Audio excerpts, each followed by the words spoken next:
Dr. Malone, happy April Fool's Day. April the 1st, 2020. I wish it was an April Fool's joke. The fact that we're now under a shelter in place ruling by the governor, I guess. It does exempt legal services required by court deadlines and mandates, which the lawyers have determined, at least the ones that I communicate with, relates to our cases. I actually saw a police officer on the way here. They're treating lawyers as essential services also. So we're going to be as open as we've been for the last 3 weeks, which is we're going to be safely meeting with clients in a virtual way. We're going to be encouraging, online meetings, telephonic meetings, but things still happen. Wrecks still happen. Several wrecks. Clients came in today. Car wreck clients came in today via virtual meetings, and things are still happening. A lot less of them are happening because a lot less people are driving, but they're happening. But again, the purpose of this get-together is not to talk about that. It's to talk about where we are with this virus. Have an internal medicine physician like yourself give us in the local Pensacola vicinity, Panhandle vicinity, tips, updates from a medical professional as to where we are with this thing. Yeah, thanks, Joe. And I guess coming off of your introduction there with the executive order, that was, I guess, the big news of the day. And in regard to, I guess, applying it medically, obviously all the medical services are considered essential personnel as well, or essential services. The message that I want to relate to, I guess, the lay population, or the population is considered perhaps non-essential in that ruling, is essential activities is something that would apply to them. So if you've been deemed someone who should be working from home, who should be trying to limit your movements and all of that, you do need to pay attention to the essential activities that are listed in the governor's executive order. So take a moment and review that. We'll link that today. So I think that's something that people should look into and try to apply to their day-to-day life, I guess, for the next 30 days. In regard to applying that order to the numbers, last night you and I spoke about this social distancing grade. I'll be interested to see what change is affected by this executive order, see if these grades change anything. So last night I told you that like the top 5 counties in the state were all in South Florida, and that's where they've had this in place already, and they're like all A's. So I'll see if our current C- moves at all in the upward direction toward A or a B in the good direction. Nice. Yeah. So anyhow, going back to the numbers like we've done the other nights, locally in the state of Florida, we're 7,700 cases with now 101 deaths. So we broke the threshold of 100 for deaths related to COVID. And then in the Escambia County, we are now up to 96, just shy of 100 positive cases that have been documented. And that's at a 10.3% positivity rate with the tests that have been obtained. So that leads into this notion that's been coming up in the news recently of, we're going to have this faster test and this is going to change things, and it will. But I guess I wanted to explain to people, or take this opportunity to explain to people, the 5-minute test, it's the test itself to run in the laboratory takes 5 minutes. That's the accurate part of it. But the time clock doesn't start the moment they stick the swab in your nose. The time clock starts the moment they start running the test on the machine in the laboratory. So it takes 5 minutes to generate that result. There's a lot of other bookends to that to get the sample safely to the lab, to protect the people that have collected the sample, everybody in the lab, and then to process these samples in order. So when they say point of care testing or 5-minute result, I don't want people to think right now that they're going to pull up in their car, get a test, pull over for 5 minutes, and then have a plus or minus on the way home. It's going to be hopefully much more rapid than this 5 to 7 day turnaround. Hopefully you get a result that day, but it's not 5 minutes on site. So I just wanted to try and explain that a little bit, because I think there's some misinformation out there. In regard to some other interesting or useful pieces of information, The convalescent plasma, as far as a treatment, is something that you're starting to see, where the idea is someone who's been infected and recovered from the infection now has antibodies to the virus. The idea is, can we take those antibodies out of that already infected individual and then basically transfuse them into someone who is acutely ill from this infection? And that also sounds very simple. There are a lot of moving parts to it, and I found a pretty interesting article that we'll also share. But there are complications with normal transfusions, like blood transfusions. So this is something that is on the horizon for hopeful treatment. But the idea is that there's going to be tiers of treatment available, hopefully, for what the status of the patient is when they present. So do they need to go to the convalescent plasma tier? Do they need to have an antiviral if we get to that point? Do they need to be on some of these other medications that are being tested to try to combat the virus? So not everybody's going to get the same standard, and it's going to be individualized. And the idea is hopefully we start applying all of those so that you can come to, it's like teamwork. You're having different teams working on the patient. So there's going to be the convalescent plasma team, hopefully, and the antiviral team. So that is something that is interesting, but it's not as simple as getting a blood transfusion for those who've had that or have had loved ones who've had blood transfusions. There are a few more steps involved in that, and then also deploying that treatment basically across the country. And then lastly, the other thing that I found interesting, and we referred to this last week with some of the other drugs that are being tested, and I'll link this article as well. The folks that are working on this are up in Boston, and his name is Dr. Robert Davey, and he has basically he has the live virus from the first documented case in the state of Washington. So they collected that virus from that individual, and then they grew it. They basically multiplied it at University of Texas and then distributed this to the researchers in the country. And so he's got some of the first virus that was in the United States, and he's grown it even more. And he's gotten to the point where he has been able to apply, I guess, a stain to the virus so you can visualize it under a microscope.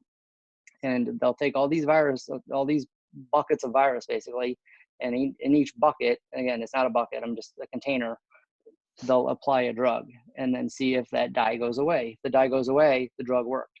And they're going to be dropping blood pressure medications in there. They're going to, thousands of medications. They're going to be dropping things that we use to treat conditions that aren't even related to viral infections. I would be thinking I'd be dropping everything I could find at the hardware store that's not going to kill you, at the liquor store that's not going to kill you, at the grocery store, at the health food place. I mean, everything. Well, and the interesting thing about this is he's looking at, does it kill the virus, but also can he disrupt the receptors in the human body that the virus can attach to? So it works both ways. He's looking at what you need to basically stop that interaction from happening, that interface. And sometimes it means killing my receptors. Killing is probably the wrong word, but blocking my receptors so the virus has nothing to attach to. Why is just one person doing this? Shouldn't there be people all over the country doing this? Like, shouldn't it be like? No, there are. Okay. There are, but the team in Boston is like they were currently working on Ebola, and they dropped everything they were doing, and they had made huge advances in treating Ebola, and so they're using the same technology. And we'll share the article here. We get quicker than Ebola now. So, So all these pictures you see of this molecule-looking thing with these fuzzy red things on is that not a picture of the coronavirus? Yeah, that's basically like an electron microscopy picture that has been caught like on a still image. They want to be able to visualize when the virus on a much more gross level to see, hey, it was a purple spot yesterday, we dropped a drug on it, and now it's still purple, so the drug didn't work. Or, hey, the purple is gone, so we killed it. So they're looking at it a little bit more like bird's eye view, instead of like, let's just look down on one little tiny viral part. All right. So it's now, pretty cool. Why are we hearing in the last couple of days, I've seen this sort of creep into the thing. There's, they slowly introduce the concept, and then all of a sudden more people are talking about it. Now they're saying healthy people should wear masks. Yeah, I can't speak to, I guess there's not a medical reason. This is more like policy as far as like the CDC is concerned. But initially it was, let's try to get the masks to the people that need them. This is the way I saw what I they were get the supply and communicating. demand part. I get that. But Yeah. if you had all the masks in the world, should healthy people wear the mask? That's the question. Yeah, and I guess that there's enough demographic or epidemiologic information out there saying you're better wearing a mask than you are without it. The idea is to at least make sure you wear the mask correctly and put the mask on and off correctly too. So Right. imagine if I was infected and you were around me with the mask and the mask caught the particles outside of the mask, and then you take it off by putting your hand on the outside of the mask did no good.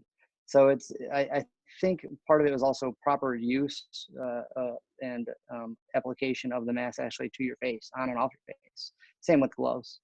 So that's why if I've ever been in a room with a medical provider, the way they take off their gloves, it's habit for them, but it's something that they have to learn so they don't expose themselves to the outside of the glove. And I think the scariest thing is the asymptomatic people that could have the virus, that could spread it to you just by being around them and them not even coughing or sneezing, but just them talking. Like I'm talking to you right now. I guess there's little droplets of stuff coming out of my mouth, even though you can't see it. And so most of the time, hopefully you can't see it. Sometimes you see it, but those are see it or smell it. Right.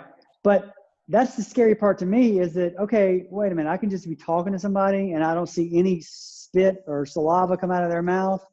And there's little droplets of microscopic saliva that has the coronavirus on it that's going to creep out of their mouth and somehow stay in the air. And then it's going to float and land on my face or my hand. And then I'm going to touch it and put it in my mouth or my nose. And it's going to crawl into my nose and become a virus. I mean, is this how this works? Well, yeah. In the part that you just said where I'm going to touch my face. So I am. Well, I know, but chances, the reason why this hasn't been why we don't see pandemics every year is because there's a lot of steps involved there. And the most important one is you putting it on your hand and putting it on your face. So if I'm talking to you, if I'm talking to you, it's not going to go up your nose. It's going to go somewhere on your body, and then you're going to put it on your nose. I would have to consciously remind myself to not touch my face. Like 150,000 times a day, because it's one of those things where it's just going to happen. Now, if you're coughing in front of me, I'm probably going to be really hesitant to get anywhere near you. Number one. Number two, I'm going to wash my hands before I do anything.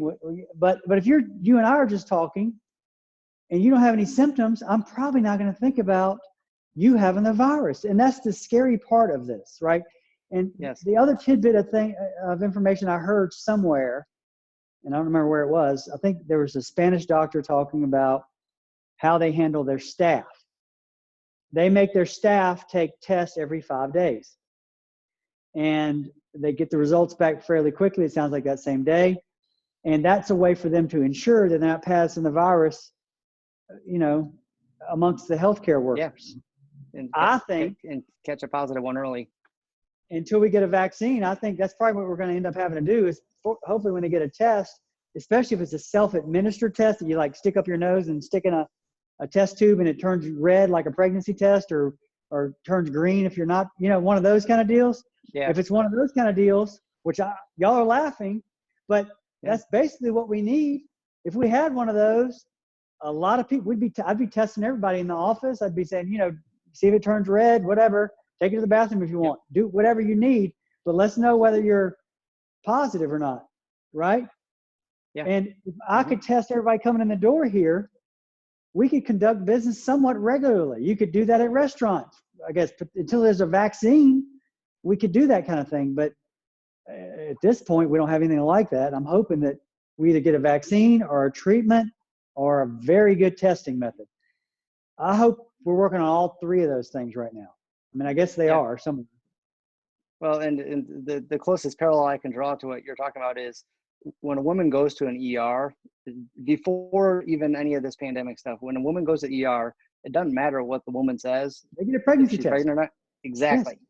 Right. Because because they want the providers there want to know if there's something that they can or cannot do for this patient or to the patient as far as medications or testing before they even know. So there's women who go in there and say, I'm not pregnant, and they're pregnant. And that changes the game plan. So you'd be doing something on a much different scale, but for an infection. All right. One of the people in the audience asked something about, could you demonstrate how you're supposed to take off the gloves to keep spreading the infection? I don't know if you have gloves, but can you just show us like you have gloves on? I don't have gloves here, but I'll bring them tomorrow to show you. But so if you can see my hands, so yeah, if I was wearing gloves, you'd take the glove and you put your thumb underneath the glove and then pull it off. And you have a glove, and this hand is still gloved, and it's holding the dirty glove there. And then you take the inside and fold it inside out. So it's easier to show you, but you want to grab the inside part of the glove. So you're exposing yourself to the clean side of the glove when you roll them. So then when you're done taking it off, you have a ball of wait a minute. out gloves. What if the virus is right there where the glove hits? Are you supposed to clean this first before you start rubbing up, like doing this stuff? Because now you're rubbing up virus into your hand. No? Not the first part. You pinch the outside of the glove because you've got a gloved hand grabbing an outside of a glove. I've never done you this. pull it that way. Right. Yeah. Well, so it's I have some gloves that I will use for tomorrow. I'll have them ready, so I'm gonna go race and find them now. But I can show you that. As far as the masks, you don't grab the actual mask. You grab the ear hole part, the little elastic band from behind your ear, and then pull it off this way, and then throw it in the garbage, or or set it if you're gonna reuse it. So you're always grabbing those elastic bands, and they're going to your ears, nowhere near your face or your eyes where they're infected. So if there is virus on there or any kind of contaminant, it's behind your ears, and so not near hopefully a point of entry. In a lot of our cases and in our work, we use checklists, right? Because we know that checklists are the way that doctors don't make mistakes, that pilots don't make mistakes. Checklists are the way you keep yourself from making mistakes or minimize the number of mistakes you make. The other thing I heard today, somebody was talking on one of the channels about how they post checklists on what you have to do before and after you enter a room where somebody has the virus. And it basically walked them through exactly the precautions you had to take to get your stuff on right and to get your stuff off correctly so as not to contaminate yourself or somebody else later.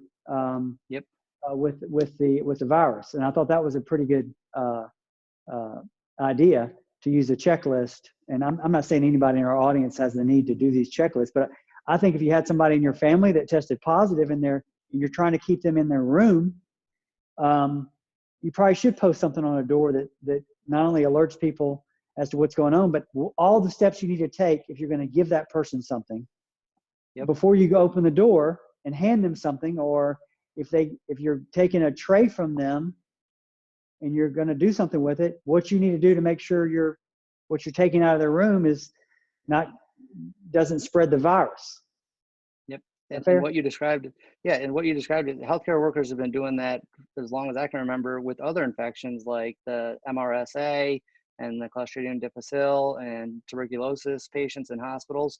So they have that. And so for them, it's second nature. It's probably a much more hyper acute sense of awareness now. But these are the things that, like JACO, when they go to hospital and audit, they will have undercover people, I guess, grading the hospital staff on, are they adhering to these kind of lists, go to a room for a patient who's supposed to be in isolation, whatever the condition may be. So it's that important. And I think the hospitals are all probably pulling out their playbooks and saying, this is what we need to do, guys. And then they're probably reminding or retraining staff members that aren't adhering to that. All right. Now, Dr. Malone, since today they have the shelter in place, or whatever, the shelter at home, whatever the rule is, explain again, as we've done on other occasions during this, why is it important for people to stay at home? It's important so that you don't expose yourself and the chances of you getting sick, but then you spreading it, as we mentioned, asymptomatically spreading it to other people who have even worse risk than you might have, be it age or other comorbid conditions.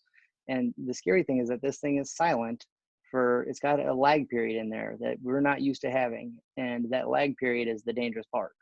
And I'm saying period between cure and onset of symptoms is 5 days. So if you're out there conducting business as usual and socializing and got the boat full of people you mentioned the other day, things like that, that could be during day 2 and everybody feels great. And then day 5, you start feeling bad. And then day 7, they start feeling bad. So Right. you've unwittingly exposed all them. So that's the big takeaway. And I'd isn't say it true stay that home. some people never get symptoms, or they don't get serious symptoms ever, and like they just motor through this thing like it's nothing? Yeah, and I mentioned it early on, this happened during allergy season, and some people probably attributed their symptoms incorrectly to allergies and said, I just had some allergies. Most people probably had allergies, but the people that kind of powered through it, like you said, they took a couple of, Tylenol, took some Sudafed, and said, yeah, I'm going to make it through the day. They may have powered through 2 days worth of their mild symptoms and not even known it. And during that time, if they did hey, I'm too stoic and I'm going to go to work, who knows who they spread it to them? That's the scary thing. Because you can't spread allergies, but you can spread an infection. All right, Doc, we appreciate it. Just so everybody knows, I'm not technically at home right now either, but I drove here by myself. I came inside. I'm in my office where nobody's here except Michelle, and she's staying 6 feet away from me. And the staff is all working remotely besides her. And then I'm going to go straight home from here. So I'm being very careful. Obviously, we have I do have a condo upstairs that I sometimes stay in, and if it gets bad enough, I may end up just staying there, especially if somebody in my family gets sick and one of us needs to quarantine here. But in any event, we're trying to serve our clients. Everybody on my staff is, I think, working harder than they've ever worked because I'm thinking they're messing off all day long, and so there's nowhere to go. Well, especially when I got them on Zoom every 13 minutes, and I'm doing spot checks on Zoom. Oh, I need to have a Zoom conference call with you, and they're like, oh, I can see them thinking, oh hell, I got to get on. And so, but we're working really hard to make sure these cases are moving because during a typical day, the new clients that are coming in. Or car wrecks are happening so often that you don't get a lot of time some days to work on your cases. And now that the traffic is lessened on the streets, thankfully, because people are sheltering in place, the number of wrecks, thankfully, has gone down. And so it's given us a little bit more time between intakes to actually get our work done. So, which is actually a blessing in disguise. So, but in any event, we are working really hard from our remote locations. We're certainly answering calls as quickly as possible. We're still available online at zarzaurlaw.com. You can find us the old-fashioned way on the cell phone at 855-HIRE-JOE.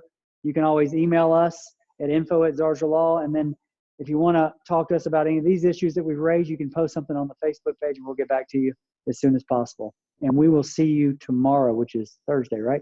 April the 2nd, tomorrow. With some gloves. I'm bringing with gloves. Yes. PPE. Thank you. Thank you, All Dr. Malone. Yep. Thank you all for watching.